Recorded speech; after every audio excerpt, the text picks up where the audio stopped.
Hello everyone. Please unmute so that we can start the class. So the class will be more interactive.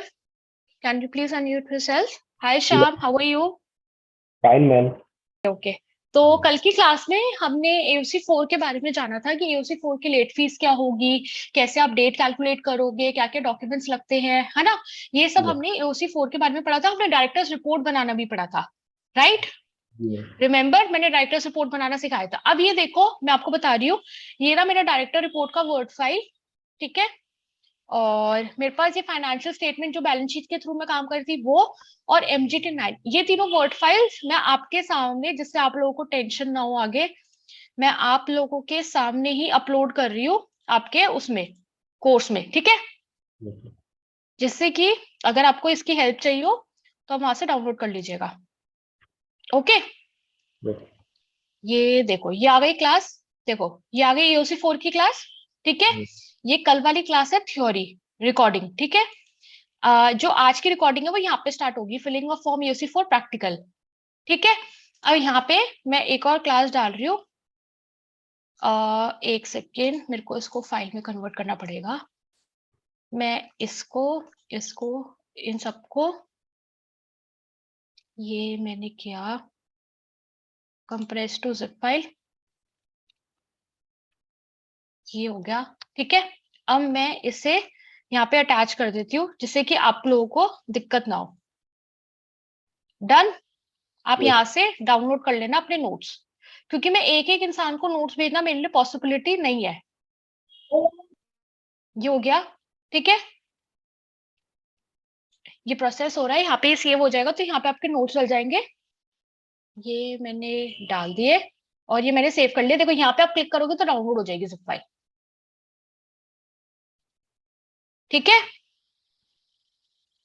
Okay, तो notes मैंने डाल दिए, हाथ किया था आपके सामने, जिससे कि आपको आगे प्रॉब्लम ना आए। तो हम आज की क्लास स्टार्ट करते हैं। आज हम भरने वाले थे AOC 4, राइट? आज हमें AOC 4 फॉर्म भरना स्टार्ट करना है। मेरे पास एक भरा हुआ फॉर्म भी मैंने आप लोगों के लिए डाला है, जो मैंने फाइल किया था खुद, ठीक है? जिससे कि अगर आपको कभी AOC 4 में डाउट भी आए तो वो भरा हुआ फॉर्म चेक कर पाओ, ठीक है? ओके। और हम AOC 4 को भरने के लिए क्या खोलेंगे? फाइनेंशियल स्टेटमेंट्स खोल लेंगे। तो ये मैंने फाइनेंशियल स्टेटमेंट खोल लिया है, इसको एनेबल एडिटिंग में डाल देते हैं।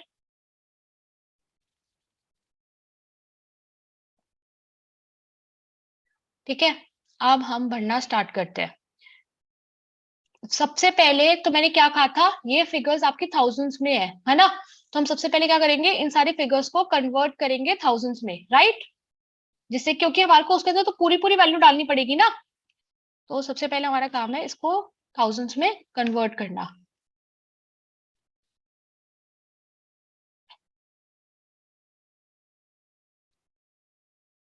ठीक है, नीचे आते हैं।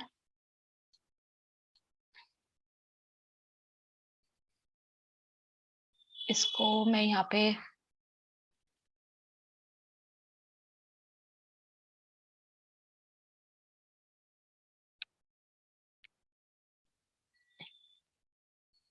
इसको यहाँ पे, समझ आ रहा है कि मैं क्या कर रही हूँ? Yes, ma'am. ये मैं नॉर्मल को, फिगर्स को नॉर्मल में कन्वर्ट कर रही हूँ जिससे कि हम फॉर्म भर पाए, ठीक है? कर लिया मैंने कन्वर्ट।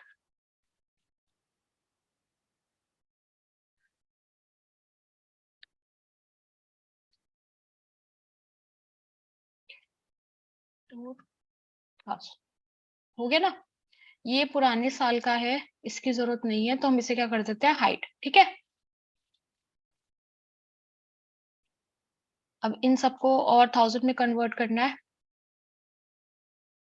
इसको ये इंटू थाउजेंड, इसको खींच के देखते हैं अगर हो जाता है तो। हो गया ना? ये मैंने ये किया इंटू थाउजेंड, इसको भी नीचे खींच लेते हैं। खींच गया?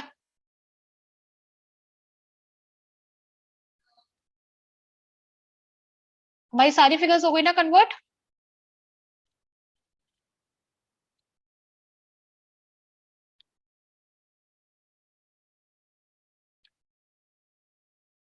इंटू 1000, ठीक है। ये हमारी फिगर सारी कन्वर्ट हो चुकी है। अब हम आते हैं फॉर्म पे। तो फॉर्म ये AOC 4 है, ये इस सेक्शन के सेक्शन 137 के परसेंट भरा जाता है विद रेट विद रूल 12, ठीक है। अब हम नीचे आते हैं, फॉर्म भरना स्टार्ट करते हैं। यहाँ पे सबसे पहले मांग रहा है ये सिन नंबर। तो आप सिन नंबर के लिए क्या करोगे? हाँ जी, आप सिन नंबर के लिए खोलोगे मास्टर डाटा,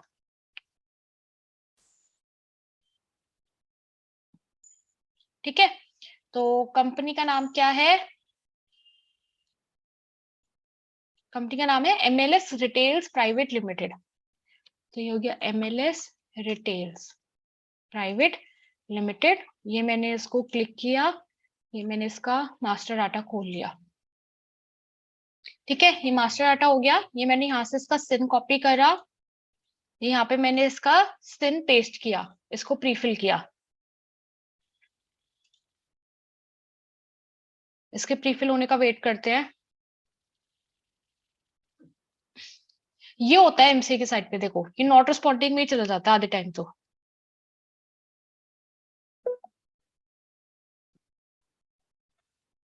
ये प्रीफिल होगा तो इसके अंदर इंफॉर्मेशन खुद फिल होगी।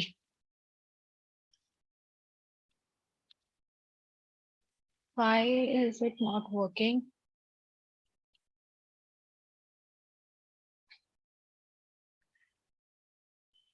क्या हुआ?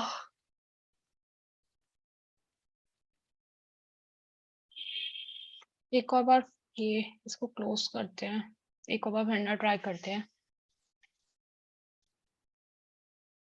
फिर से फॉर्म खोल के मैं ट्राई करती हूँ भरने का।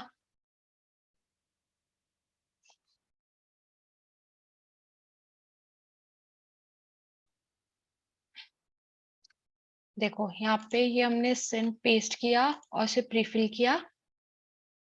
ये देखो जैसे हम प्रीफिल पे क्लिक करेंगे, यहाँ पे ये ऊपर ये लाइन क्लिक होगी, यहाँ पे आप ऑप्शन पे क्लिक करोगे trust this document always, cancel, ठीक है। कैंसिल के बाद आप फिर से प्रीफिल पे क्लिक करोगे तो आपकी इंफॉर्मेशन प्रीफिल हो जाएगी। प्रीफिल मतलब कि उसने जो MCA का डाटाबेस है उसके बेसिस पे आपकी इंफॉर्मेशन को प्रीफिल कर दिया है, ठीक है। तो जो इंफॉर्मेशन प्रीफिल होती है वो क्या क्या होती है? नेम ऑफ द कंपनी होती है, कंपनी का रजिस्टर्ड एड्रेस होता है और कंपनी की मेल ID होती है, ठीक है। ये सारा इंफॉर्मेशन आपकी खुद से प्रीफिल हो गई। अब आप नीचे आओगे, जैसे आप नीचे आओगे यहाँ पे क्या आता है? Financial year to which financial statement relates. इसका मतलब ये है कि जो आप यहाँ पे बैलेंस शीट फाइल कर रहे हो वो किस फाइनेंशियल ईयर की आप फाइल कर रहे हो, ठीक है। तो ये हम क्या देखेंगे? हमने ये बैलेंस शीट खोली, 2022 ईयर की है, तो कहाँ से स्टार्ट होगा? 1 अप्रैल 2021 टू 31 मार्च 2022, ठीक है। आगे समझ? हाँ जी। अच्छा, Yes, ma'am. अब एक चीज बताओ, एक डाउट मेरे को, एक क्वेश्चन है, मैं आपको पहले पूछूंगी, आप आंसर दोगे। अगर मेरी कंपनी इनकॉर्पोरेट ही सितंबर में हुई है, 1 सितंबर को, तो मेरा फाइनेंशियल ईयर क्या होगा? हाँ जी, मैम 21 मार्च 2022। 1 सितंबर 2021 से 2021 को बनी है मेरी कंपनी, तो मैं क्या लिखूंगी? फ्रॉम 31/3/2022। क्या यहाँ पे क्या लिखोगे? यहाँ पे कौन सी डेट डालोगे? मैम जब से इनकॉर्पोरेशन हुई है। हाँ, डेट ऑफ इनकॉर्पोरेशन डलेगी। 1 अप्रैल क्यों नहीं डलेगी? क्योंकि आपका फाइनेंशियल ईयर तो तभी से स्टार्ट होगा ना जब कंपनी बनी है ना। जब 1 अप्रैल को कंपनी थी ही नहीं तो फाइनेंशियल ईयर स्टार्ट कैसे हुआ? समझ आया?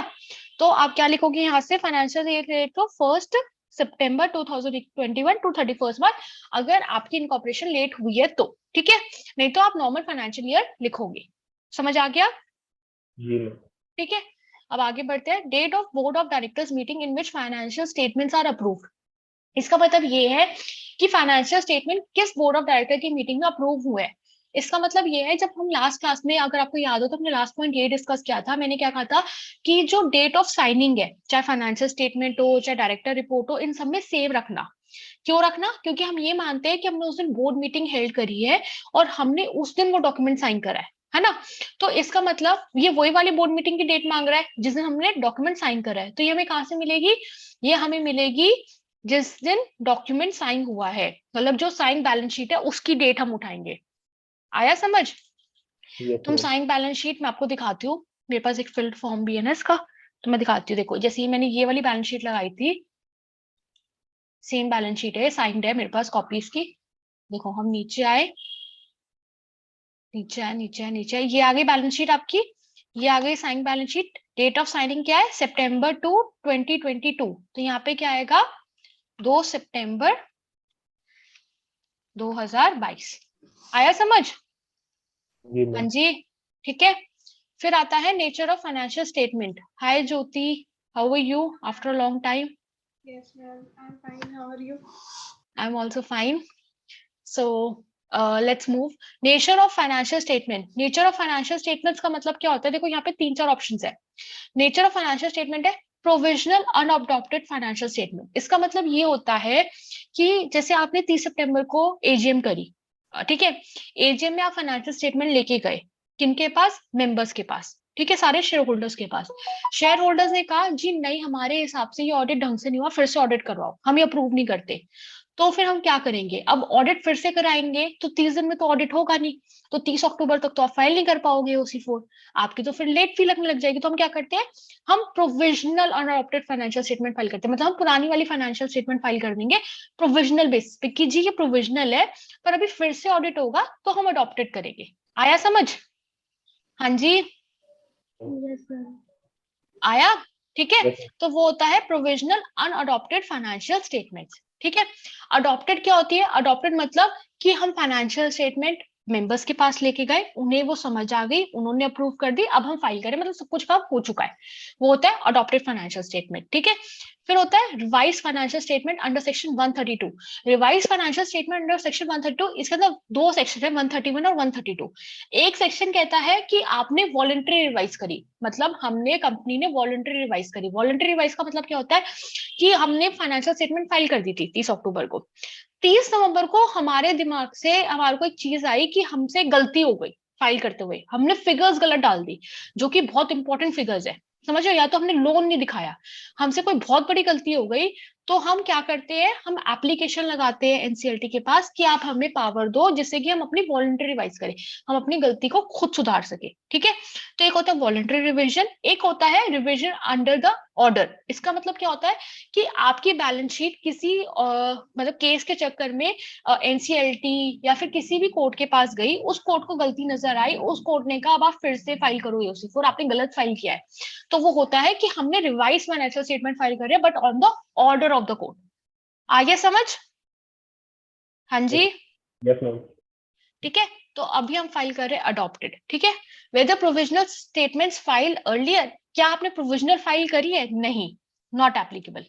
अगर करी है, मतलब आपने प्रोविजनल वाला केस है, तो आप यहाँ पे क्या करते हैं, यस, ठीक है। Whether adopted in adjourn AGM, no, not applicable. अगर ऐसा भी होता है, देखो कभी कभी कि आपने 30 सितंबर को AGM में, मतलब 30 सितंबर को AGM होल्ड करी, उस दिन आपका कोरम नहीं आया AGM का।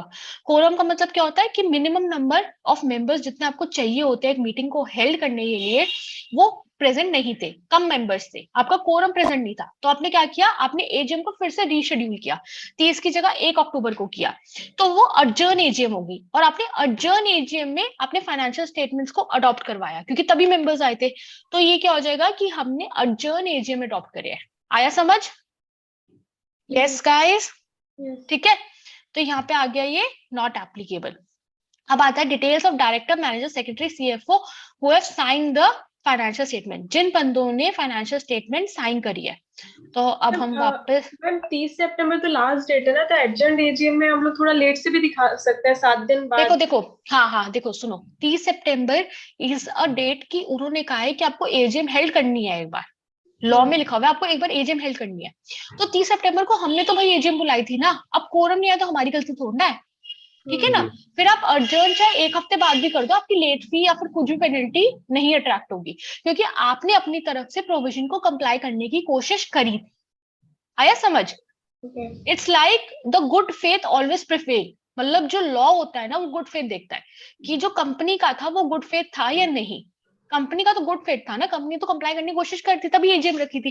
अब लोग नहीं आए तो उनकी गलती थोड़ी। अब ऐसे भी तो हो सकता है 30 सितंबर को डिजास्टर हो जाए, कुछ अर्थक्वेक आ जाए, जी मैम। तब भी तो adjourn AGM करनी पड़ेगी ना। Yes, ma'am. आया समझ? तो इट्स लाइक कि कैपेसिटी ऑफ गुड फेथ देखी जाती है। आ गया? Okay.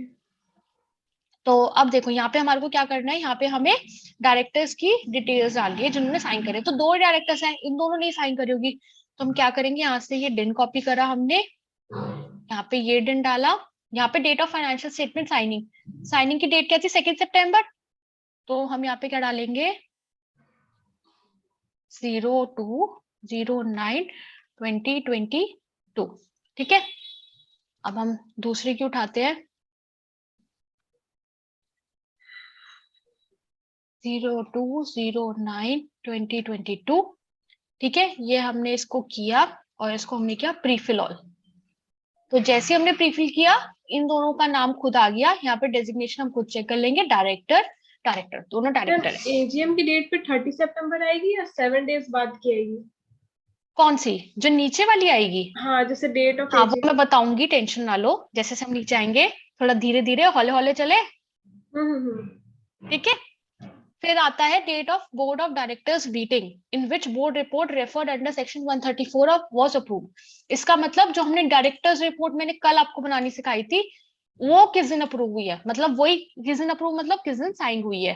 ठीक है, तो हम क्या करेंगे, साइनिंग डेट 2 सितंबर, जैसे कि मैंने कल ही कहा था कि सारे डॉक्यूमेंट्स की सेम डेट रखना, क्योंकि अगर अलग अलग डेट रखोगे तो इसका मतलब आपने अलग अलग बोर्ड मीटिंग हेल्ड करी है, और अलग अलग बोर्ड मीटिंग मतलब ज्यादा कंप्लाइंसेस कैसे, क्योंकि आपको उनके मिनट्स भी बनाने पड़ेंगे, आपको उसका अटेंडेंस रजिस्टर भी बनाना पड़ेगा, आपको सब कुछ बनाना पड़ेगा।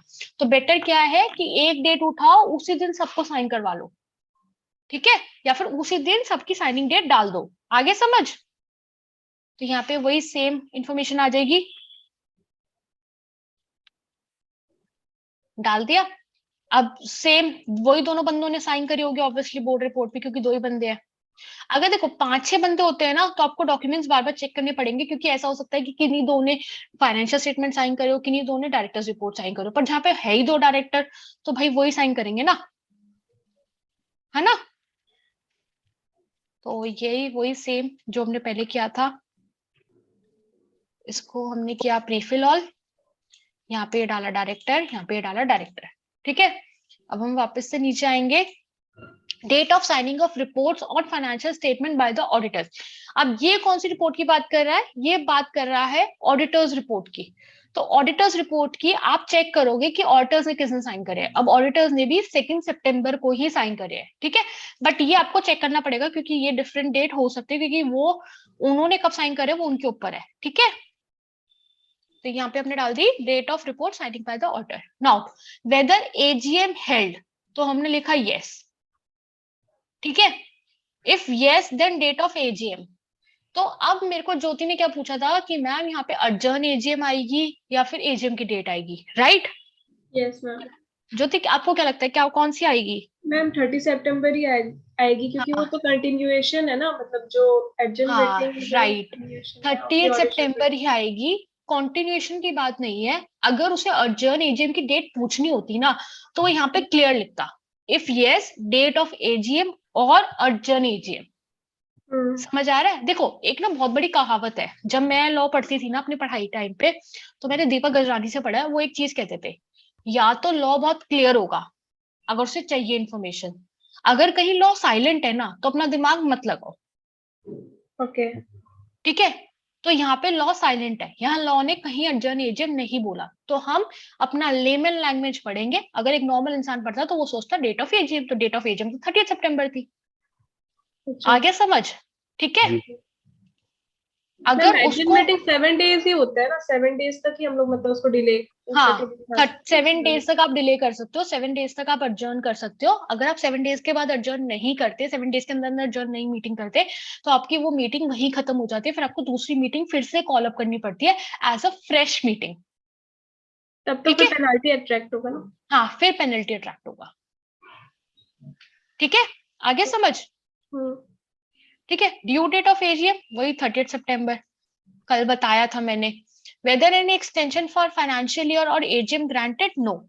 एक्सटेंशन का मतलब क्या होता है अभी, अच्छा ये बताओ, चलो ये पॉइंट भी इंपॉर्टेंट है, इसके ऊपर भी डिस्कशन करते हैं। मैम जैसे कोई मतलब ऐसा कुछ हो गया जो हम लोग 30 सितंबर तक नहीं कर सकते हैं, तो फिर वो 3 मंथ्स एक्सटेंशन आरओसी दे सकता है, लेकिन उसके लिए एप्लीकेशन फाइल करना पड़ेगा। राइट, उसके लिए आपको एप्लीकेशन फाइल करना पड़ता है, और जो एप्लीकेशन फाइल होनी चाहिए वो 30 सितंबर से पहले पहले होनी चाहिए।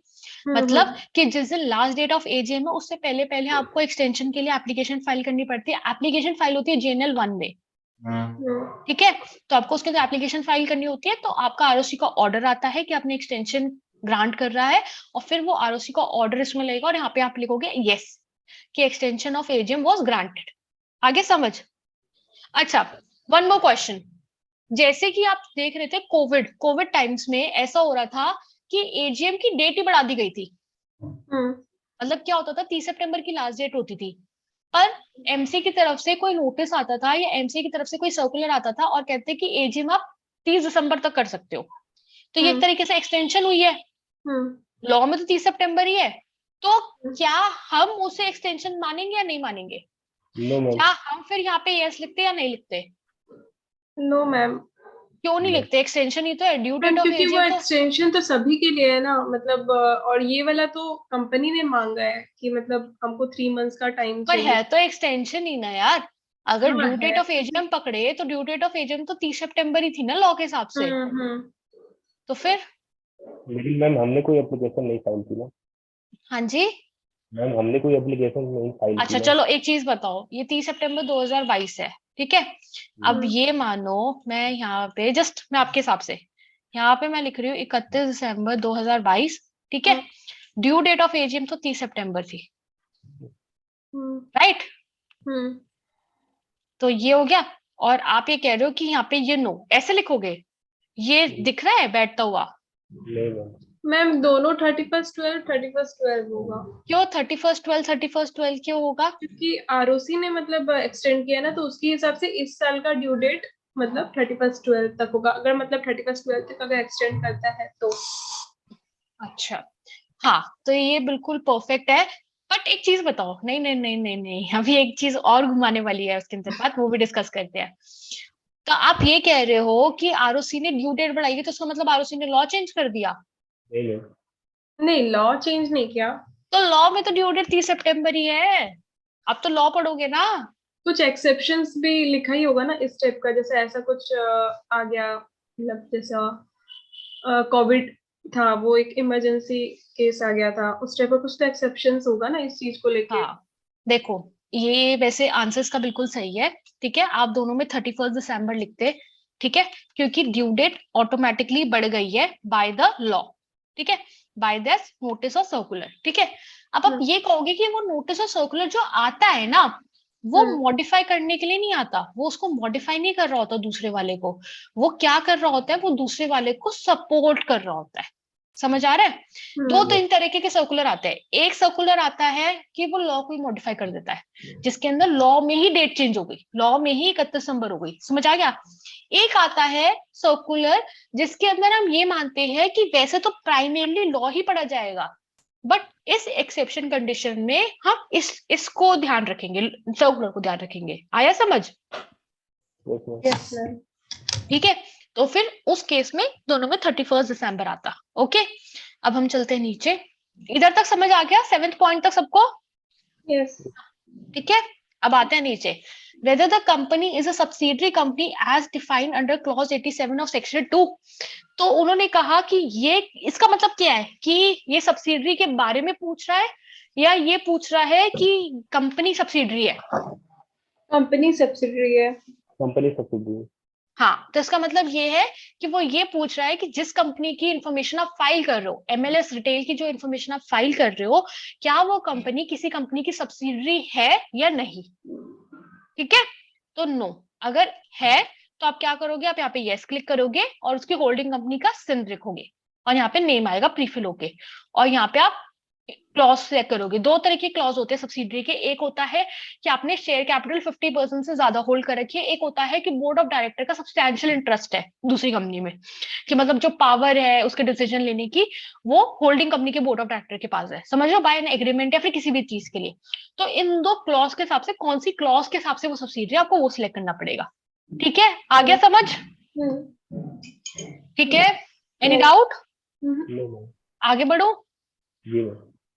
ठीक है, फिर आता है whether the company has a subsidiary company. अब यहाँ पे क्या पूछ रहा है कि यहाँ तो हम पूछ रहे थे कि क्या ये कंपनी सब्सिडरी है, अब वो पूछ रहे हैं क्या कंपनी की कोई सब्सिडरी है। दोनों लैंग्वेज बहुत अलग अलग है, जी समझ आ गया?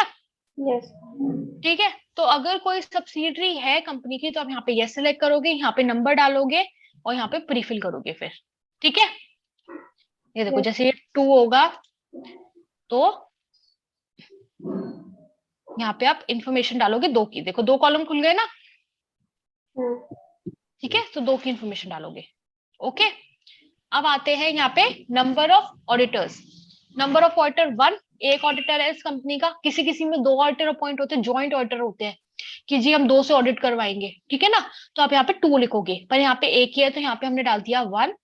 ठीक है, यहाँ पे अब इंफॉर्मेशन डालेंगे हम income tax, pan of auditor और ऑडिटर फॉर्म। तो ये जो मेरे पास फिल्ड फॉर्म है मैं यहाँ से उठा लेती हूँ जिससे कि थोड़ा जल्दी हो जाए। ये मैंने इसका पैन उठाया, ये मैंने यहाँ डाला। ये अच्छा, ये इन्फॉर्मेशन अभी तो मैं यहाँ से उठा रही हूँ, पर ये इन्फॉर्मेशन आपके हिसाब से कहाँ हमें? पिछले साल का। पिछले साल से नहीं बेबी, पिछले साल से कभी नहीं उठाते, क्योंकि जरूरी थोड़ा ना कि इस साल ही चेंज हो गया ऑडिटर। मैम ऑडिटर रिपोर्ट से। बताओ कहाँ से मिलेगी information? Auditor correct report. Information ADT 1 yes yes auditor से भी नहीं लेनी होती, अच्छा यस मैम ADT 1 से लेनी होती है। ADT 1 क्या होता है? Appointment of auditor, right. तो बेसिकली आपने वही इंफॉर्मेशन देके उससे अपॉइंट करवा रखा है ना। कभी कभी ऐसा होता है कि हम इंडिविजुअल सीए को अपॉइंट कर देते हैं, मतलब ऐसा लोग होता है, मैंने देखे हैं क्या कर रहे होते हैं, उन्होंने ADT 1 में तो एज एन इंडिविजुअल अपॉइंट कर रखा होता है और AOC 4 में ऑर्डर फॉर्म की डिटेल डाल देते हैं।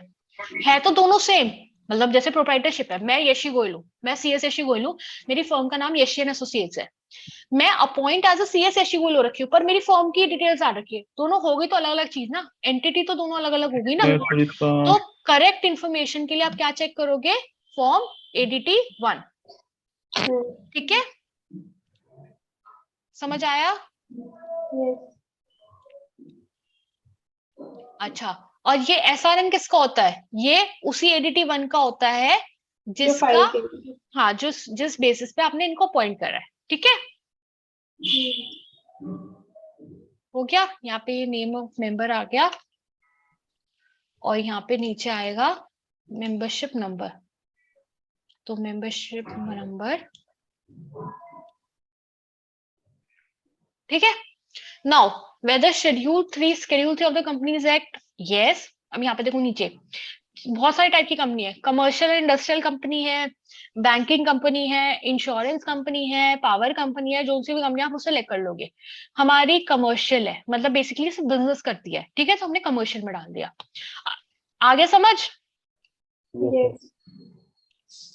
Now whether consolidated financial statement required और नॉट। अब ये बताओ ये क्या होगा? इसका मतलब क्या होगा? ये कब एप्लीकेबल होगा? मैम होल्डिंग के केस में। हाँ, अगर आपकी कंपनी ही कोई होल्डिंग कंपनी होती तो एप्लीकेबल होता, या फिर आप किसी की होल्डिंग कंपनी होते तो एप्लीकेबल होता। मैंने 2 सिचुएशन दी है, आगे समझ सिचुएशन? अब आंसर बताओ कौन से में होता है एप्लीकेबल? मैम अगर हम किसी की मतलब हमारी कोई सब्सिडरी कंपनी होती तो उसका हमारे साथ क्लब होगा। अच्छा, तो अगर हम हमारी कोई होल्डिंग होती तो उसमें क्लब नहीं होता? मैम उसमें भी होता। क्यों नहीं होता? मैम क्योंकि वो हमारी होल्डिंग कंपनी जो फाइल करेगी उसमें तो दिखाई देगी ना क्लब करके। तो सब्सिडरी नहीं दिखाएगी? बता नहीं सकते। कंफ्यूज क्यों हो रहे हो? तुमको मेरी खासियत ये है कि मैं कंफ्यूज ही करती हूँ, पर इन कंफ्यूजन से बाहर निकलोगे ना तो पॉइंट्स और कॉन्सेप्ट क्लियर होंगे। तुम आंसर सही बता रहे हो, मैं आंसर बिल्कुल सही कह रही हूँ, मैं पहली बार आंसर बिल्कुल करेक्ट है, मैं बता रही हूँ आपको। बट इसके पीछे की आपको ब्रीफिंग भी तो पता होनी चाहिए, क्यों, वाई, क्यों बताओ। आपका आंसर बिल्कुल करेक्ट है। जब हमारी कोई सब्सिडरी होगी तो यहाँ पे कंसोलिडेटेड फाइनेंशियल स्टेटमेंट हम फाइल करेंगे। वो क्यों, ऐसा क्यों, मैं आपको बताती हूँ। अगर मैं होल्डिंग हूं और मेरी कोई सब्सिडरी है, फुली ओन सब्सिडरी है, ठीक है, तो इसका मतलब जो मेरी सब्सिडरी का प्रॉफिट है वो मेरे पास ही तो आएगा ना। तो वो एक तरीके से जो कंपनी का प्रॉफिट हुआ, जो कंपनी का रेवेन्यू हुआ, वो मेरा रेवेन्यू हुआ, क्योंकि मैं होल्डिंग हूँ। समझ रहे हो? फुली ओन सब्सिडरी का मतलब क्या होता है? जहाँ पे 90% ऑफ द शेयर कैपिटल मेरे पास है, इसका मतलब ऐसा तो प्रॉफिट मेरा ही है उसका। है ना। yes, तो एक तरीके से वो मेरा रेवेन्यू हो रहा है, मेरा प्रॉफिट हो रहा है, तो मेरी ड्यूटी बनती है कि मैं अपना सारा प्रॉफिट, सारा रेवेन्यू यहाँ पे बताऊं, है ना। तो मेरे को कंसोलिडेटेड फाइनेंशियल स्टेटमेंट फाइल करने पड़ते हैं अपनी सब्सिडरी के मिला के, समझ रहे हो। अब अगर मैं किसी की सब्सिडरी हूँ और कोई मेरी होल्डिंग कंपनी है, तो वो फिर होल्डिंग कंपनी पे आएगा ना कि वो अपना रेवेन्यू बताए, क्योंकि जो सब्सिडरी है, अगर मैं किसी की सब्सिडरी हूँ, तो चाहे अब जैसे मेरी कोई बड़ी कंपनी है मेरे ऊपर, समझ रहे हो, तो उसका प्रॉफिट मेरा प्रॉफिट थोड़ा ना, वो मुझे अपना प्रॉफिट थोड़ा ना देगा, क्योंकि मैं थोड़ा ना उसमें कुछ होल्ड कर रही हूँ, yes, sir. है ना। वो मुझ में होल्ड कर रहा है, मैं उसमें होल्ड नहीं कर रही। तो वो कॉन्सेप्ट आता है कि प्रॉफिट एट द एंड हो किसका रहा है, who is the ultimate owner of the profit. In the case of subsidiary company, if I am a subsidiary company, then the ultimate profit is of the holding company, क्योंकि and में तो distribute वो holding पे ही होगा ना, ठीक है ना। Yes, अगर मैं किसी की सब्सिडरी हूं, तो मेरे पास मैं अल्टीमेट ओनर नहीं हूं, आगे समझ। तो ये किस केस में होगा कंसोलिडेटेड फाइनेंशियल स्टेटमेंट, अगर कोई मेरी सब्सिडरी है तो मेरे को कंसोलिडेटेड फाइनेंशियल स्टेटमेंट फाइल करने पड़ेंगे, आगे समझ, yes, sir. yes, ठीक है। Now, whether company is maintaining book of accounts and other relevant papers and electronic form, देखो इसको yes करना, क्योंकि हर को ही हम बिजी और टैली में डाटा मेंटेन होता है, Yes, sir. तो बेसिकली यही माना जा रहा है कि इलेक्ट्रॉनिक फॉर्म में आप पेपर कर रहे हो, ठीक है ना। तो फिर यहाँ पे आप क्या करोगे, यहाँ पे आप एड्रेस डालोगे। मैम अब नो करने से क्या होगा? नो करने से कुछ नहीं होगा, नो कर दो, होगा तो कुछ नहीं। बट यहाँ पे यस इसलिए होता है क्योंकि as per the law mandatory होता जा रहा है कि इलेक्ट्रॉनिक फॉर्म में आपको अपने पेपर्स को मेंटेन करना है, समझ रहे हो। क्योंकि आगे आप अकाउंट्स वगैरह पेपर में, पेपर फॉर्म में अगर कभी स्क्रूटनी वगैरह आ जाती है, तो आगे आप पेपर फॉर्म में बता नहीं पाओगे, समझ रहे हो। आप सारा डाटा पेपर फॉर्म में दिखा नहीं पाओगे, तो आप उस वक्त उनको अपनी तरफ से बोल तो पाओगे, जी हमारा तो हमने यहाँ पे इलेक्ट्रॉनिक फॉर्म में बोला था, तो आप इलेक्ट्रॉनिक फॉर्म में चेक करो, हम डीवीडी में आपको डाटा देते हैं, हार्ड ड्राइव में डाटा देते हैं, आ रहा है समझ, ठीक है। तो यहाँ पे यस, और यहाँ पे मोस्टली हम क्या करते हैं, रजिस्टर्ड ऑफिस का एड्रेस डालते हैं, क्योंकि हर किसी कंपनी के रजिस्टर्ड ऑफिस पे उसका डाटा होता ही होता है ना, और होना भी चाहिए। तो हम यहाँ से ये एड्रेस मैंने कॉपी किया और ये मैंने एड्रेस डाल दिया।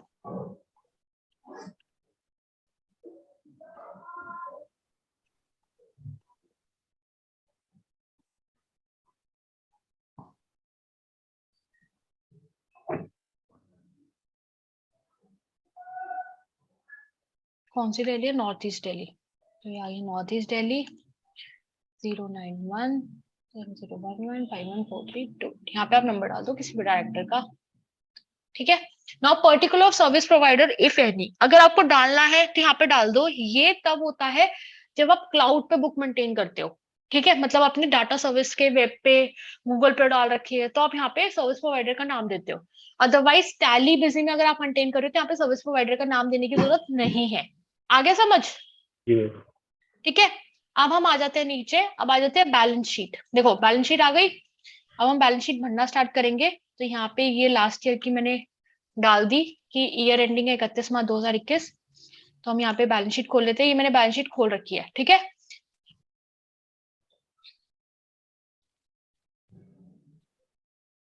इसको भी मैं हाइड कर देती हूँ जिससे कि मुझे फिगर्स दिखे, ठीक है। ये मल्टीप्लाई बाय 1000 वाली फिगर्स है, फाइनल फिगर्स, हम फाइनल फिगर्स भरना स्टार्ट करेंगे। ये मैंने शेयर कैपिटल भरी 1 लाख, ठीक है। रिजर्व एंड सरप्लस कितने का है, 92, ये देखो 92846, तो यहाँ से हम ये उठा के नेगेटिव है 92846। मैम एब्सोल्यूट फिगर्स में भर सकते हैं? हाँ जी, एब्सोल्यूट फिगर्स में भर सकते हैं ना, वो बीच में कुछ आया था ना कि एब्सोल्यूट फिगर्स में नहीं, इन थाउजेंड या समथिंग, इसमें तो नहीं absolute नहीं भी नहीं, भरना है। बीच में नहीं, मैं वही बता रही हूँ, बीच में आया था, बीच में आया था कि आपको एब्सोल्यूट फिगर्स में लाना है। जैसे ये बैलेंस शीट थाउजेंड्स में बनी हुई है ना, तो आपको एब्सोल्यूट फिगर्स में बैलेंस शीट बनानी है, पर आपको AOC 4 नॉर्मल फिगर्स में ही बनना है। ओके, बताऊं क्यों, ये आपको मैं एक चीज और बताते, देखो ये क्लियर करो हाथ कर, यहाँ पे आप रुपीज इन थाउजेंड लिख सकते हो, तो पता है नीचे फिगर एब्सोल्यूट थाउजेंड्स में है, समझ आ रहा है। AOC 4 आप अपने हिसाब से एडिट करके यहाँ पे नहीं लिख सकते कि थाउजेंड में है फिगर, या करोड़ में है, या फिर लाख में है। नहीं हर एक कंपनी की अलग तरीके से होगी, किसी की हंड्रेड्स में बन रही होगी, किसी की थाउजेंड होगी, किसी की लाख में बन रही होगी, तो कैसे पता चलेगा। मैम आया अगर समझ? रिलायंस इंडस्ट्री होगी तो मैम उस पर बहुत ज्यादा फिगर आ जाती है। हाँ, तो वो करोड़ में बढ़ते होंगे, अब वो बढ़ते हैं भाई, तभी मैं समझा रही हूँ, यही कॉन्सेप्ट है। अब देखो, जो रिलायंस वाली आप बात कर रहे हो ना, रिलायंस वालों के ऊपर ये फॉर्म एप्लीकेबल ही नहीं है। रिलायंस वालों के ऊपर फॉर्म होता है एप्लीकेबल XBRL। XBRL। तो वो XBRL में डिजिट बढ़ जाती है, वो अलग कॉन्सेप्ट है। मैं इसकी बात कर रही हूँ, इसमें भी क्या होता होगा, 1000 में कोई भर रहा होगा, कोई 100 में भी भर रहा होगा, कोई lakhs में भी भर रहा होगा। तो उनको कैसे पता चलेगा? आ रहा है समझ? बैलेंस शीट तो आप अपने हिसाब से डिजाइन करते हो, तो आप यहाँ पे लिख दिया मैंने 1000, है ना? तो जो ज्योति आप बता रहे हो ना कि आया था कॉन्सेप्ट, वो कॉन्सेप्ट आया था, वो कॉन्सेप्ट ये था कि आपको जो बैलेंस शीट है वो एब्सोल्यूट फिगर्स में बनानी है, ठीक है? तभी ये बैलेंस शीट एब्सोल्यूट फिगर्स में, थाउजेंड्स में है। और मैंने इनको नॉर्मल करने के लिए क्या कर रखा है, इनटू 1000 कर रखा है। ओके। ठीक है, कॉन्सेप्ट क्लियर है यहाँ पे? जैसे यस। ठीक है, आगे बढ़े। ये मैंने खोला यहाँ, ये मैंने ये भर दिया था, ये 13547 हो गया, ठीक है। अब हम आते हैं लॉन्ग टर्म बोरिंग्स, 4161,000, 3061,000। हम बैलेंस शीट भी एक्चुअल फिगर्स में बना सकते हैं क्या? यस मैम वो भी बैलेंस करता शीट नहीं, बैलेंस शीट एक्चुअल फिगर्स बनाने के लिए उन्होंने मना कर दिया है। अच्छा।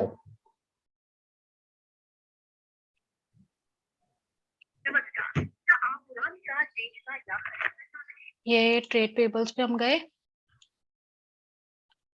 ट्रेड पेबल्स है 246819, 134 252 690.75, ठीक है। है। ओके अब हम नीचे आएंगे, टोटल देख रहे हैं, तुम्हारा टोटल मैच नहीं कर रहा, क्यों नहीं कर रहा मुझे समझ नहीं आ रहा। मैम एक बार टोटल में क्लिक कीजिए, मे भी आ जाए, अभी लिया नहीं होगा।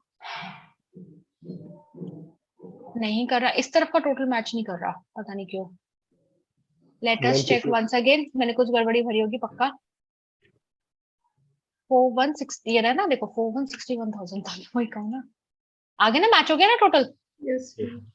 ठीक है। तो ये आ गया 4414,973.34। देखो डेसिमल्स का इतना फर्क नहीं पड़ेगा, ठीक है।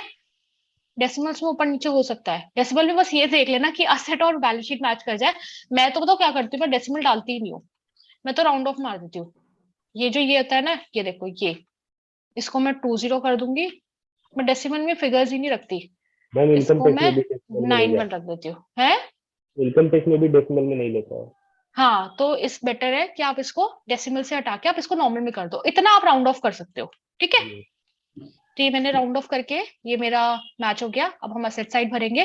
देखो असेट साइड में कहाँ पे है, इन्वेंट्रीज में है ना। तो ये मैं असेट में आई नीचे, ये रही मेरी इन्वेंट्रीज, यहाँ पे भरूंगी मैं, ठीक है। तो ये आ गया 2640455 2326430। ट्रेड रिसीवेबल क्या है, 65,865,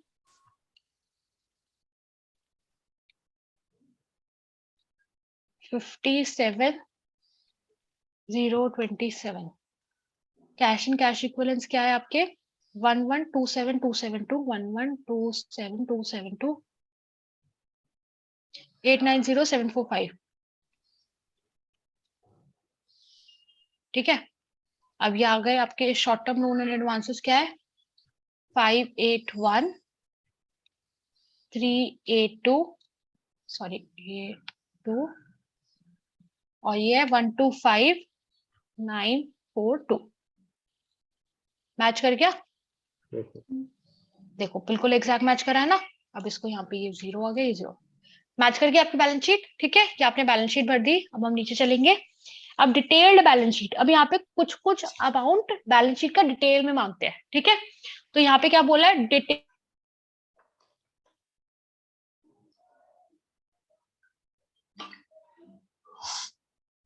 तो हम क्या करेंगे, हम यहाँ पे जाएंगे इसके नोट पे, ठीक है। ये मैंने इसका नोट पे आ गया, ये नोट आ गया। तो यहाँ पे लॉन्ग टर्म बोरिंग आ रहा है, लोन फ्रॉम डायरेक्टर, ये पूरा लोन फ्रॉम डायरेक्टर है ना। तो हम क्या मानेंगे, जो लोन फ्रॉम डायरेक्टर है वो अनसिक्योर्ड ही होगा ऑब्वियसली, राइट, है ना। लोन फ्रॉम डायरेक्टर अनसिक्योर्ड होगा, या फिर आप पूछ सकते हो जिसने बैलेंस शीट बनाई है, जो भी ऑर्डर है, आप पूछ सकते हो मेरे को पता है इसके अंदर अनसिक्योर्ड है तभी मैं डाल रही हूँ, ठीक है। तो अब यहाँ पे आप किस में डालेंगे, ये डिबेंचर्स नहीं है, टर्म लोन नहीं है, डेफर्ड पेमेंट लायबिलिटीज नहीं है, ये loans and advances from related parties है ना, डायरेक्टर रिलेटेड पार्टी में आता है, राइट। Yes sir. तो यहाँ पे आ जाएगा, ठीक है। तो हम यहाँ पे ये लोन की पूरी फिगर्स डाल देंगे जो थी 4161,000 और लास्ट ईयर क्या है 3061,000। आगे समझ, हाँ जी, कोई डाउट। अब देखो ऐसे ही details of short term borrowing unsecured, अगर शॉर्ट टर्म बोरिंग्स यहाँ पे नहीं है मेरी, अगर होती तो आप उसी तरीके से यहाँ पे भर देते, हाँ जी, ठीक है। अब आ रहा है यहाँ पे details of long term advances, loans and advances, ये होगा आपका असेट साइड में, ये भी मेरा यहाँ पे है नहीं, अगर यहाँ पे होता तो मेरे को वैसे ही भरना पड़ता, आ रहा है समझ। यस। रिलेटेड पार्टीज के यहाँ पे डलते, ठीक है ना, अगर आपने कोई कैपिटल एडवांस दे रखा है तो वो डलता।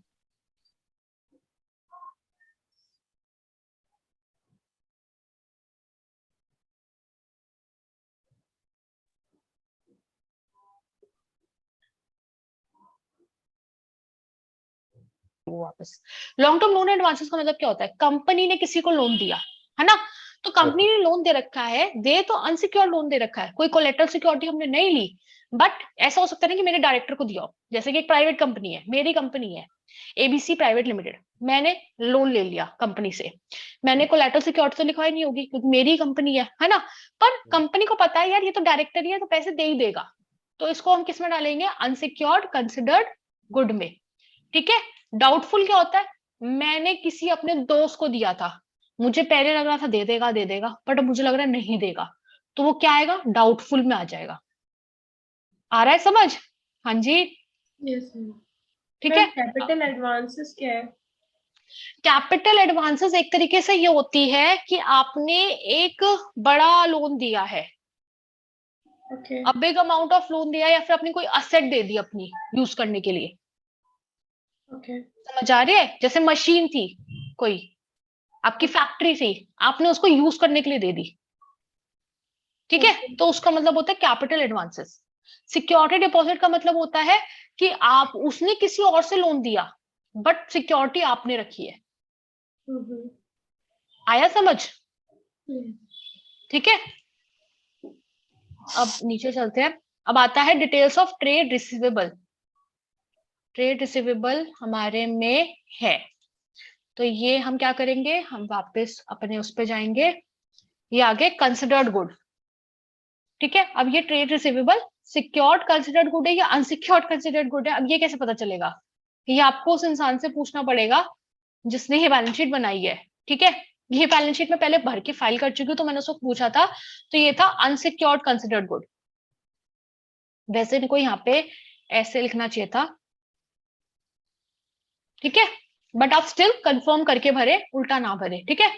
तो ये अनसिक्योर्ड कंसिडर्ड गुड में जाएंगे तो 60, ये आ गया यहाँ पे।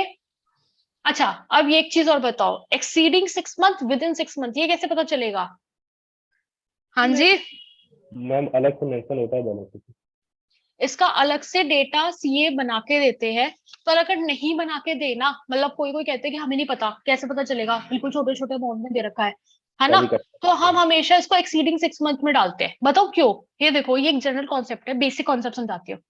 पहले था, लास्ट ईयर था ट्रेड रिसीवेबल 57,027, समझ रहे हो, वो बड़ा ही है 68,865, है ना, तो मैं क्या मान रही हूँ कि लास्ट ईयर से अब तक नहीं पे किया तो आगे भी तो बढ़ेगा ही ना, तो एक्सीडिंग 6 मंथ ही होगा, आ रहा है समझ, ठीक है। और आपको अगर और अच्छे से डिटेल में जानना है तो आपको इसकी पेमेंट टर्म्स देखनी पड़ेगी, पहले ट्रेड रिसीवेबल चेक करने पड़ेंगे, डिटेल चेक करनी पड़ेगी टैली के डाटा पे कि कौन कौन ट्रेड रिसीवेबल में आ रहा है, और फिर उन पार्टीज के साथ जो एग्रीमेंट हुआ है वो चेक करना पड़ेगा कि पेमेंट टर्म्स क्या है, समझ रहे हो, किसी किसी की पेमेंट टर्म्स है ही कि हम 6 महीने के बाद पे करेंगे तो वो एक्सीडिंग 6 मंथ में जाएगा, किसी किसी की पेमेंट टर्म्स है कि 2 महीने के अंदर पे करेंगे तो वो विद इन 6 मंथ आएगा, आया समझ, yes ma'am, ठीक है, अभी मैं हाल फिलहाल इसको एक्सीडिंग में डाल रही हूँ। तो it depends on party to party.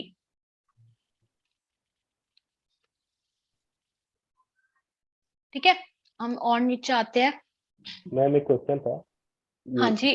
Trade receivable भी मैम सिक्योर्ड हो सकता है क्या? क्या? ट्रेड रिसीवेबल भी सिक्योर्ड कंसीडर गुड्स में जा सकता है क्या कभी आप प्रैक्टिकली? कुछ, मेरे को एक समझ नहीं आया, आप थोड़ा धीरे बोलेंगे? मैम ट्रेड रिसीवेबल में आपने किया है अनसिक्योर्ड, हाँ, तो मैम वो सिक्योर्ड में भी लिखा जा सकता है?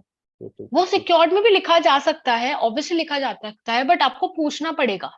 अच्छा देखो क्या होता है, मैं आपको बताती हूँ। अनसिक्योर्ड मैंने इसलिए डाला है कि ऐसा होता है कि हमने पूरा माल दे दिया और हमारी पेमेंट अभी बाकी है, तो ये अनसिक्योर्ड है ना। कभी कभी सिक्योरिटी भी ऐसा होता है कि हमने 50% माल दिया, हम पेमेंट की वेट कर रहे हैं, फिर हम और माल देंगे, तो वो सिक्योरिटी हो जाती है। आ रहा है समझ, ओके है ना। या कभी कभी ऐसा होता है सर्विसेज के केस में कि हम पहले उनसे एडवांस ले लेते हैं और फिर हम मतलब आगे काम करते हैं, फिर उनका थोड़ा पैसा वो हो जाता है, समझ रहे हो। तो एक सिक्योरिटी अगर है कहीं से भी किसी भी तरीके से, तो वो सिक्योर्ड में आता है, नहीं तो वो अनसिक्योर्ड में रहता है। आ गया? Okay ma'am. नीचे चले। फाइनेंशियल पैरामीटर्स, यार ये बहुत इंपॉर्टेंट है, बट ये ना बहुत ही बेकार है, फुद्दू चीज है। मेरे को मैंने आज तक नहीं भरी किसी कंपनी के ढंग से।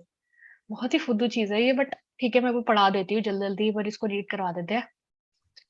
देखो, amount of issue allotted for contract without payment receive in cash during reporting period. इसका मतलब ये है कि आपने कॉन्ट्रैक्ट्स के लिए अमाउंट ऑफ इशू अलॉट किया है, बट उसका पेमेंट रिसीव नहीं हुई थी कैश में अभी तक। इसका मतलब क्या हुआ कि कोई कॉन्ट्रैक्ट किया आपने, ठीक है, हाँ जी, आपने कोई कॉन्ट्रैक्ट किया, आपकी मतलब फॉर एग्जाम्पल मेरी कंपनी है एबीसी प्राइवेट लिमिटेड ने कॉन्ट्रैक्ट किया ज्योति के साथ, ठीक है। तो हमने ज्योति को कहा कि हम आपको इतने शेयर्स देंगे अपने, आपको इसके बदले मेरे को इतना पे करना है। एक तरीके से कॉन्ट्रैक्ट हुआ है वो हमारे बीच में, ठीक है।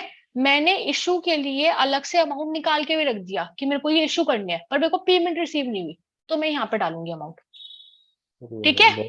जी शेयर एप्लीकेशन मनी गिवन, इसका मतलब क्या होता है? गिवन का मतलब क्या है?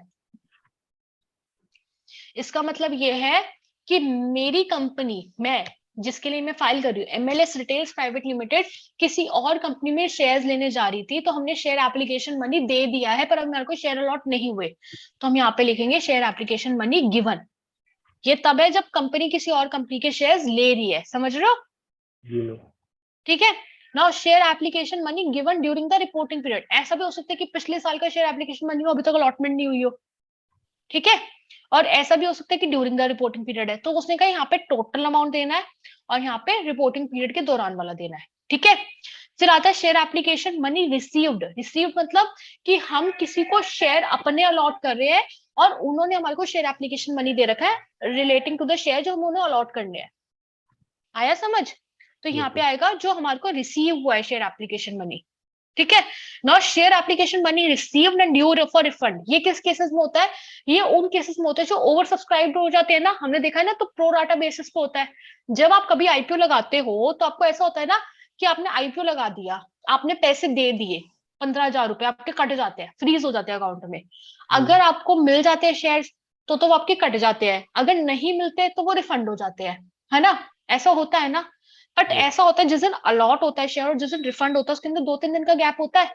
तो वो अगर 2-3 दिन का गैप है तुम्हारे और 31 मार्च उसमें पड़ रही है, तो आपको यहाँ पे बताना पड़ेगा कि ये ड्यू हो गए थे रिफंड के लिए, इनको शेयर हमने नहीं दिए थे पर हमने रिफंड नहीं किया अभी तक, तो यहाँ पे वो आ जाएगा। मैम आया जैसे समझ?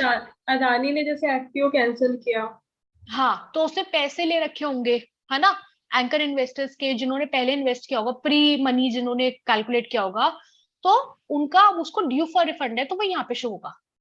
आया समझ? ठीक है। Now paid up share capital held by the foreign company, easy है, लैंग्वेज से समझ आ रहा है। अगर कोई फॉरेन कंपनी ने paid up share capital held कर रखी है आपकी कंपनी की, तो आप यहाँ पे बताओगे, ठीक है। Now paid up capital held by the foreign company and through it subsidiary, मतलब यहाँ पे तो सिर्फ फॉरेन कंपनी का है, यहाँ पे वो कह रहा है कि अगर इस फॉरेन कंपनी ने अपनी सब्सिडरी के साथ भी कर रखी है, तो यहाँ पे आप टोटल अमाउंट बताओगे। आया समझ? Yes sir. फिर आता है नीचे number of shares bought back during the reported period, अगर आपने बाय बैक किया है रिपोर्टिंग पीरियड में तो यहाँ पे आप नंबर ऑफ शेयर्स बताओगे। डिपॉजिट एक्सेप्टेड और रिन्यू ड्यूरिंग द, अगर आपने कोई डिपॉजिट एक्सेप्ट किया है तो यहाँ पे बताओगे। अगर कोई डिपॉजिट आपका मेच्योर हुआ है, ठीक है, और क्लेम हुआ है, ठीक है, मतलब इसका मतलब कि किसी को आपको पैसे वापस करने हैं, ठीक है, वो मेच्योर हो चुके थे, आपके हिसाब से ड्यू डेट आ चुकी थी इस साल, बट आपने नहीं करे, तो यहाँ पे आप वो अमाउंट बताओगे, ठीक है। फिर आता है deposit matured and claim but not paid, इसका मतलब ये है कि यहाँ पे तो आपको सिर्फ रिपोर्टिंग पीरियड का बताना है, यहाँ पे आपको आज तक का सारा बताना है। समझ आया? हाँ जी। फिर आता है deposit matured but not claim, मतलब डिपॉजिट की ड्यू डेट तो आ गई थी रिपोर्टिंग पीरियड में, बट किसी ने क्लेम ही नहीं किया, कोई आया ही नहीं पैसे मांगने, तो किसको दे, तो हमने यहाँ पे उस अमाउंट बताना है, ठीक है। फिर आता है अनक्लेम मेच्योर डिबेंचर्स, वैसे सेम कि डिबेंचर्स आपने इशू करे थे, इस साल मेच्योर हो गए, आपको पे बैक करने थे, पर कोई आया ही नहीं पैसे मांगने, तो यहाँ पे आ गया अनक्लेम्ड। आ गया समझ? Yes sir. फिर यहाँ पे आता है डिबेंचर्स क्लेम, मतलब मेच्योर भी हो गए थे, लोग पैसे मांगने भी आ गए, बट आपने पैसा पे किया नहीं, नॉट पेड, है ना, तो यहाँ पे आएगा, ठीक है। फिर आता है interest on deposit accrued but not paid, इसका मतलब कि जो ये डिपॉजिट है इसके ऊपर इंटरेस्ट भी आया होगा, ऑब्वियसली इंटरेस्ट पे पैसे लिए होंगे, तो जो इंटरेस्ट था वो अक्यूड हो गया था, मतलब इस साल आपको इंटरेस्ट पे करना था, ठीक है, बट आपने पे नहीं किया, तो यहाँ पे अमाउंट डालोगे, ठीक है। अनपेड डिविडेंड, अगर कोई डिविडेंड था आपको देना था, आपने नहीं पे किया, तो यहाँ पे अमाउंट आएगा, ठीक है।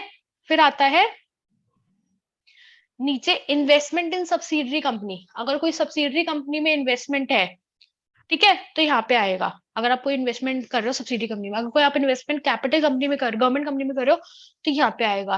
कैपिटल रिजर्व में अगर कोई आपने अमाउंट ट्रांसफर किया है तो यहाँ आएगा। आईईपीएफ में इन्वेस्टर एजुकेशन प्रोटेक्शन फंड, पता होगा क्या होता है, क्या होता है इन्वेस्टर एजुकेशन प्रोटेक्शन फंड, चलो बताओ, फिर हम मैम आगे बढ़ेंगे। जैसे डिविडेंड वगैरह रहता है वो, अगर जैसे 7 years तक अनक्लेम्ड रहता है तो वो इन्वेस्टर एजुकेशन प्रोटेक्शन फंड में चला जाता है। हाँ, फॉर एग्जाम्पल अगर आपने, जैसे कि मैं कंपनी की शेयर होल्डर हूँ, मैं रिलायंस की शेयर होल्डर हूँ, मान लो मैंने अपनी बैंक डिटेल्स भी नहीं दे रखी उन्हें, मेरे घर पे चेक आता था, अब मेरा घर भी बंद है, चेक बार बार वापस जाया जा रहा है, 7 साल हो गए सेम चीज होते हुए, तो 7 साल बाद रिलायंस वाले क्या करेंगे, जितना भी मेरा 7 साल का टोटल अमाउंट था वो इन्वेस्टर एजुकेशन प्रोटेक्शन फंड में डाल देंगे। आया समझ? हाँ जी, यस। ठीक है। अगर कोई आपकी इंटर कॉर्पोरेट डिपॉजिट है तो वो आप यहाँ बताओगे। Gross value of transaction as per AS18, ये इंपॉर्टेंट है, ये इंपॉर्टेंट क्या है, AS18 stand for the related party, related party में हम मोस्टली डायरेक्टर्स काउंट करते हैं, क्योंकि प्राइवेट कंपनी में मोस्टली डायरेक्टर्स ही होते हैं, ठीक है। तो अगर आपकी कोई ग्रॉस वैल्यू ट्रांजेक्शन है AS18 की बैलेंस शीट में, हमारी थी कोई, याद आ रही है? Yes sir. पूरी बैलेंस शीट में कोई डायरेक्टर की ट्रांजेक्शन थी या नहीं थी? मैम अनसिक्योर्ड लोन लिखा है। है, मैम थी। अनसिक्योर्ड थी ना? बोरिंग। Yes ma'am. हाँ, लॉन्ग टर्म बोरिंग्स थी, तो यहाँ पे AS18 में लॉन्ग टर्म बोरिंग्स का डाटा आएगा। आया समझ? मैम अगर ये सब छूट गया तो, अगर ये वाला जो पैरामीटर्स है इसमें अगर हम ये लोग छूट गया तो कोई फर्क नहीं पड़ता भाई, देखो फर्क तो किसी चीज से भी नहीं पड़ता, है ना, बहुत लोग गलत फॉर्म फाइल भी कर रहे हैं आजकल, तो फर्क तो किससे नहीं पड़ता, बस ये है कि आप कुछ गलत भर रहे हो, है ना, तो ये वाला सीन है, ठीक है।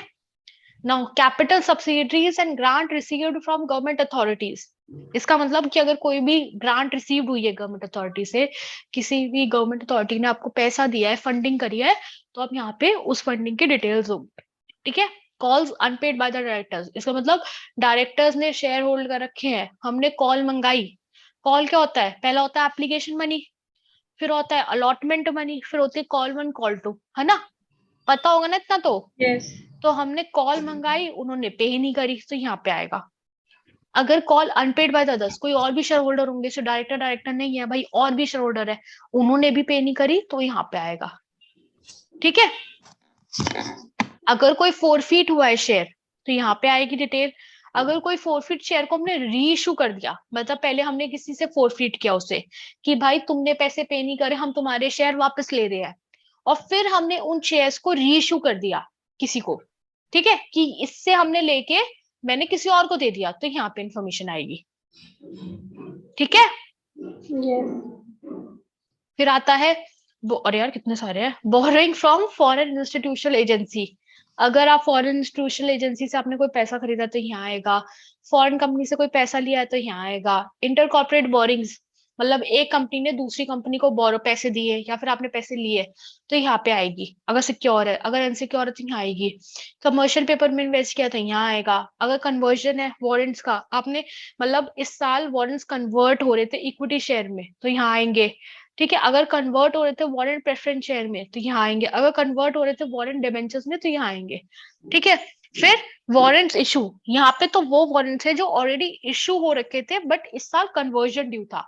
यहाँ पे क्या है, जो इस साल आपने वारंट इशू करे हैं। ठीक है, अगर फॉरेन करेंसी में करे तो यहाँ, अगर रुपीज में करे तो यहाँ।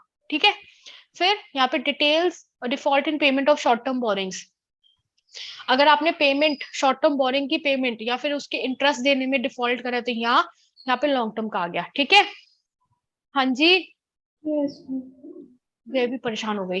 अगर कोई ऑपरेटिंग लीज कन्वर्ट करी है फाइनेंशियल लीज में तो यहाँ आएगा, इसको नो कर रहे हैं हम। मैम नेटवर्थ ऑफ द, हाँ जी, मैम नेटवर्क वाला प्लीज बता दीजिए। हाँ मैं सीधा उसी पे आ रही हूँ।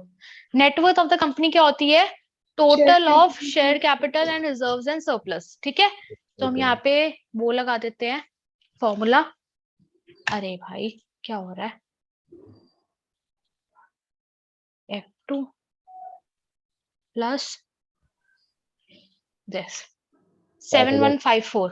ठीक है, तो ये आ गई मेरी नेटवर्थ। ठीक है, नंबर जिनको शेयर होल्डर्स को प्राइवेट प्लेसमेंट में किया तो यहाँ सिक्योर्ड लोन नहीं, हमारा सिक्योर्ड लोन नहीं था, हमारा अनसिक्योर्ड था। लॉन्ग टर्म बोरिंग थी ना, पर हमारी अनसिक्योर्ड है ना। फिर यहाँ पे ग्रॉस फिक्स एसेट, अगर फिक्स एसेट है तो देखते हैं, मेरे हिसाब से शायद नहीं है, नहीं है फिक्स एसेट। अगर फिक्स एसेट होती है तो यहाँ पे ग्रॉस फिक्स एसेट आती है, यहाँ पे डेप्रिसिएशन आता। ठीक है, मिसलेनियस एक्सपेंडिचर, देखो मिसलेनियस एक्सपेंडिचर हमेशा या तो बैलेंस शीट में बाहर ही लिखा होगा कहीं। अगर बैलेंस शीट में कहीं बाहर मिसलेनियस एक्सपेंस लिखा है तो वहां पे डलेगी। ठीक है, अगर नहीं लिखा तो आप क्या करोगे, आप एक बार अदर करंट एसेट में चेक करोगे। अदर करंट एसेट में भी नहीं है तो उसका मतलब मिसलेनियस एक्सपेंस नहीं है। ठीक है, आगे समझ। अब नीचे चलते हैं, ये भी हो गया। नौ शेयर कैपिटल, अगर आपने किसी भी साल में शेयर कैपिटल बढ़ाई है इस साल में तो आपने किस तरीके से बढ़ाई है अपने यहाँ पे डालना है। ये डिफरेंट टाइप्स ऑफ इश्यूज है, जिस भी तरीके से बढ़ाई है। फॉर एग्जाम्पल अगर मैंने पब्लिक इशू से 15,000 शेयर और इशू करते तो हमें 15,000 डाल देती। ठीक है, bye, okay ma'am, bye, see you tomorrow. Thank you. Thank you, bye.